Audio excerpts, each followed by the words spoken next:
Hello students, in this video we'll discuss the class 10 standard chapter electricity in text questions. Questions page number 190, question number 19 to 23. तो question number 19 देख लेते हैं. Why does cord of electric heater not glow while the heating element does? मतलब हमारी जो electric heater की जो wire होती है वो ग्लो क्यों नहीं होती, लेकिन जो हीटिंग एलिमेंट होता है वो ग्लो होता है. तो ऐसा क्यों होता है, क्या रीजन होता है इसके पीछे का? तो यहाँ पर हम देख लेते हैं कि हमारा जो हीटर होता है इसके अंदर जो नीचे वाला जो पोर्शन होता है, ये वाला पोर्शन जो होता है वो हीट होता है, लेकिन ऊपर की जो वायर होती है ये हीट नहीं होती है. तो ऐसा क्यों होता है, क्या रीजन है इसके पीछे का? तो बेसिकली जो हीटर होता है इसमें, हमारे हीटर में ये जो नीचे वाला जो पोर्शन है, ये वाले पोर्शन में वायर होती है वो नाइक्रोम की होती है. कौन सी वायर होती है? नाइक्रोम की वायर. नाइक्रोम क्या है? अलॉय है. और इसके अंदर रेजिस्टेंस जो होता है या फिर रेजिस्टिविटी जो है वो बहुत ही ज्यादा होती है. लेकिन ऊपर जो केबल होता है हमारा, यहाँ ये केबल ऊपर का जो पोर्शन है इसमें इतना ज्यादा जो बेसिकली हीट नहीं होती है, उसके अंदर रेजिस्टेंस नहीं होता है. यही रीजन है जिसकी वजह से बेसिकली ग्लो नहीं होता है. क्योंकि basically joules law of heating क्या कहता है? जूल्स लॉ ऑफ हीटिंग क्या कहता है? बेसिकली जो हीट एनर्जी प्रोड्यूस होने वाली है वो डिपेंड है कि हमने उसके अंदर जो मटेरियल है हमारा उसके अंदर रेजिस्टेंस कितना है. ऑफ कोर्स करंट पे भी डिपेंड है और टाइम पे भी डिपेंड है, लेकिन सबसे ज्यादा इंपॉर्टेंट हमारा इसमें क्या है? रेजिस्टेंस. कितना रेजिस्टेंस है उस वायर के अंदर.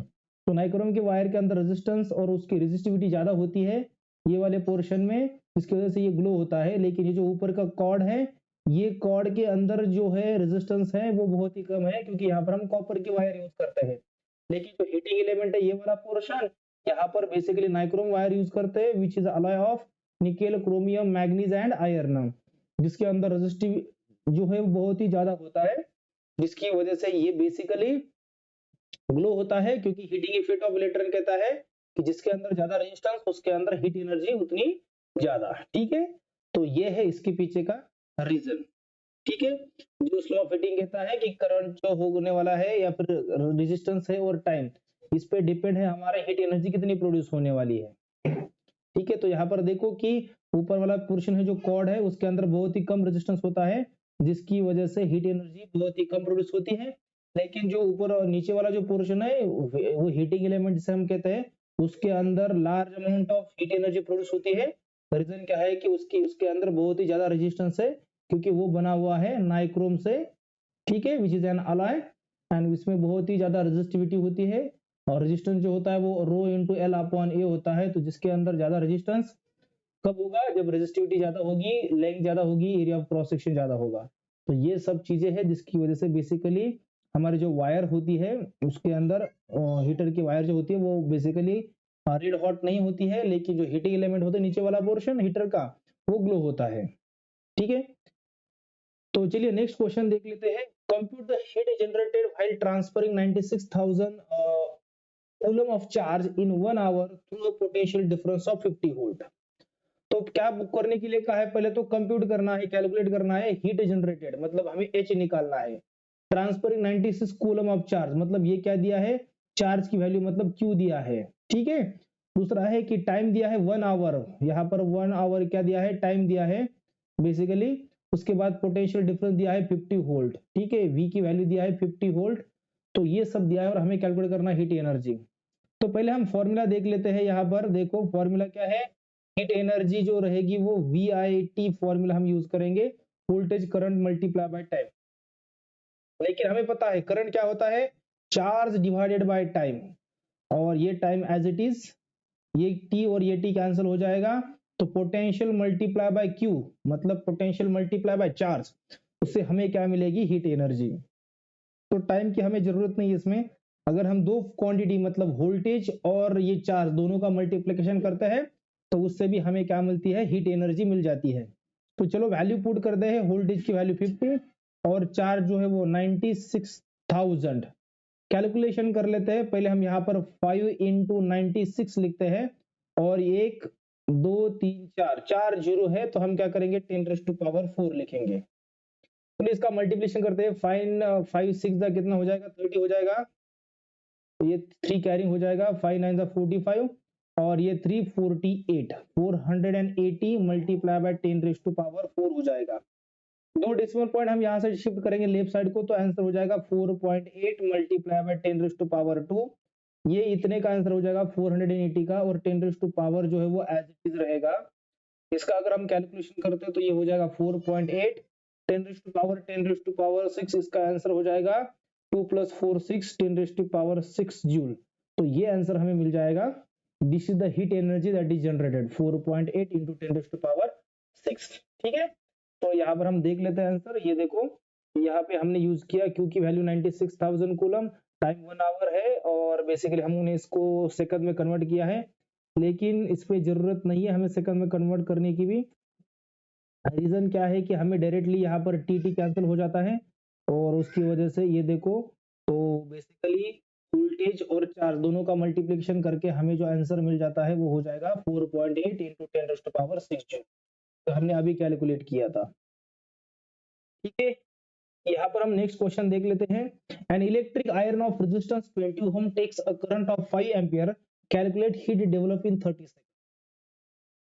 इस क्वेश्चन में हमें रेजिस्टेंस दिया है 20 ओम, ठीक है, आर की वैल्यू दिया है, करंट दिया है 5 एम्पियर का, ठीक है। तो हमें कैलकुलेट करना है हीट डेवलप, मतलब एच की वैल्यू निकालना है, और यहाँ पर दिया है टाइम 30 सेकंड।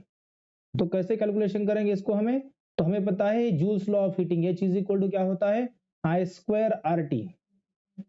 तो करंट की वैल्यू कितनी है, 5 एम्पियर है, तो 5 का स्क्वायर, रेजिस्टेंस दिया है हमें 20 इंटू टाइम कितना दिया हुआ है, टाइम दिया है 30 सेकंड, बराबर है। तो यहाँ पर वैल्यू पुट करेंगे, 5 का स्क्वायर 25 इंटू 20 इंटू 30, बराबर है। तो यहाँ पर हम मल्टीप्लाई करेंगे, 25 टू जा 50 और ये आगे का 0 मल्टीप्लाई बाय 3 इंटू 0, तो 5 3 जा 15 और आगे के 3 0 1 2 3।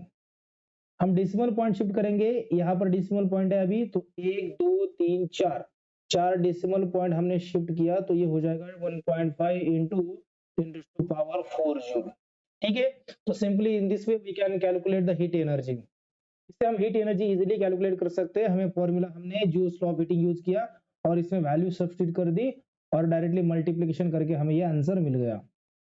ठीक है, तो ये देखो H is equal to I square R T, यहाँ पर हमने करंट की वैल्यू सब्स्टिट्यूट कर दी, और ये दोनों हमारा रेजिस्टेंस की वैल्यू और ये टाइम की वैल्यू मल्टीप्लिकेशन किया, तो हमें आंसर मिल गया 1.5 into 10 raise to power 4 joule. Next question देख लेते हैं, what determines the rate at which energy is delivered by the current. Question में क्या बोला है कि ये बेसिकली डायरेक्टली डेफिनेशन पूछ रहा है, क्या डिटरमाइन करता है rate at which energy is delivered by the current, मतलब एनर्जी का रेट है, इसका मतलब एनर्जी डिवाइडेड बाय टाइम है। तो एनर्जी डिवाइडेड बाय टाइम क्या होता है, basically it is nothing but the power, है ना। Energy delivered by the basically current, और उसके अंदर रेट लिखा है, इसका मतलब टाइम रेट रहेगा। तो एनर्जी डिवाइडेड बाय टाइम क्या मिलेगा हमें, बेसिकली पावर। तो ये बेसिकली पावर है, और पावर जो होती है वो बेसिकली एनर्जी अपॉन टाइम है। इसका एसआई यूनिट पावर का क्या मिलेगा इससे, ये ऊपर एनर्जी है, एनर्जी का यूनिट जूल होता है, और टाइम का सेकंड, तो जूल पर सेकंड, या फिर इसे हम वैट भी बोल सकते हैं। तो 1 वैट एनर्जी कब होगी, जब 1 जूल ऑफ एनर्जी रिक्वायर्ड होगी to do work for in 1 second. ठीक है, तो ये है बेसिकली पावर। तो कहने का मतलब है क्या डिटरमाइन करती है rate at which energy delivered by the current, तो ये रहेगा पावर रहेगा। तो दिस इज आंसर, यहाँ पर देखो ये है हमारा इलेक्ट्रिक पावर। ठीक है, तो rate at which electric energy is dissipated और consumed in electric circuit, it is term as electric power, जिसका यूनिट है वैट, और पावर जो होता है वोल्टेज मल्टीप्लाई बाय करंट होता है। नेक्स्ट क्वेश्चन है हमारे यहाँ इंटेक्स क्वेश्चन, लास्ट क्वेश्चन है, इलेक्ट्रिक मोटर टेक 5 एम्पियर from a 220 volt line, determine the power of the motor and energy consumed in 2 hour. तो हमें क्या करना है, बेसिकली यहाँ पर पावर निकालना है और एनर्जी कैलकुलेट करनी है। तो पहले देख लेते कि हमें कैलकुलेट करने में किसके में से कौन से फिजिकल क्वांटिटी दिया है। पहले तो करंट दिया है 5 एम्पियर का, दूसरा दिया है वोल्टेज 220 वोल्ट, और टाइम भी दिया हुआ है 2 आवर्स। तो बेसिकली हमें कैलकुलेट करनी है, क्या करनी है, पावर पहले और उसके बाद हीट एनर्जी। चलो तो कैलकुलेट कर लेते हैं। पावर जो होता है वो वोल्टेज मल्टीप्लाई बाय करंट होता है। वोल्टेज कितना दिया है 220 वोल्ट और करंट दिया है 5 एम्पियर। डायरेक्ट मल्टीप्लिकेशन कर लेना है। और ये 500 5 2 जा 10 तो 0 1 कैरिंग और 5 2 जा 10 और 1 1100 वैट। तो पावर कितनी मिल गई हमें 1100 वैट, ये पावर मिल गई। ठीक है। और दूसरा है हीट एनर्जी, और पावर जो होता है वो H डिवाइडेड बाय T होता है, बराबर है। पावर जो heat energy divided by time, तो ये चीज equal to power multiply by time. तो डायरेक्ट मल्टीप्लिकेशन करना है। पावर है 1100 वैट मल्टीप्लाई बाय टाइम कितना दिया है 2 आवर्स, लेकिन इसको हमें सेकंड में कन्वर्ट करना पड़ेगा। 2 आवर तो सेकंड में कन्वर्ट करने के लिए 60, 1 आवर मतलब 60 मिनट और 1 मिनट मतलब 60 सेकंड। तो यहाँ पर हम वैल्यू पुट करेंगे 6 इंटू 6 36 और 36 इंटू 2 कितना होगा 72 और आगे के 2 जीरो, तो ये हो गया 7200। इसका मल्टीप्लिकेशन कर लेंगे। यहाँ पर हम क्या करेंगे, पहले 72 और 11 का मल्टीप्लिकेशन कर लेते हैं। 11 1 जा 11 2 जा 22, तो ये हो जाएगा 2, 11 2 7 जा 77, तो ये हो गया 79। तो 792 और आगे के कितने जीरो है, 4 जीरो है। तो हम क्या करेंगे 10 रेज़ टू पावर 4 लिखेंगे। इसको अगर हम डेसिमल पॉइंट लेफ्ट साइड में शिफ्ट करते तो 7.92 into 10 raise to power 2 into 10 raise to power ये बेसिकली 4 हो जाएगा। ठीक है। इसमें हमने क्या किया है, देख लो इधर क्या किया है हम लोगों ने। 10 रेज़ टू पावर जो है बेसिकली ये यहाँ पर डेसिमल पॉइंट हमने शिफ्ट किया 1 और 2, तो यहाँ पर हमने 10 रेज़ टू पावर 2 लिखा और पॉइंट यहाँ पर 7.92 लिखा। ये 10 raise to power as it is, तो 7.92 into 10 raise to power 2 into 10 raise to power 4 कितना होगा, बेस से में पावर का एडिशन 2 + 4 6 जूल। तो ये आंसर रहेगा हमारा बेसिकली किसका, हीट एनर्जी का। In this way power 1100 watt और heat energy 7.92 into 10 raise to power 6 joule हमने कैलकुलेट किया। इसी के साथ ये हमारा इंटेक्स क्वेश्चन वाली जो वीडियोस है वो खत्म हो जाती है। ठीक है। आगे के क्वेश्चन जो है हम बेसिकली नेक्स्ट वीडियो में देखेंगे, इसमें एनसीईआरटी एक्सरसाइज होगी इलेक्ट्रिसिटी की। अभी के लिए यहाँ पर रुकते हैं, बाय बाय।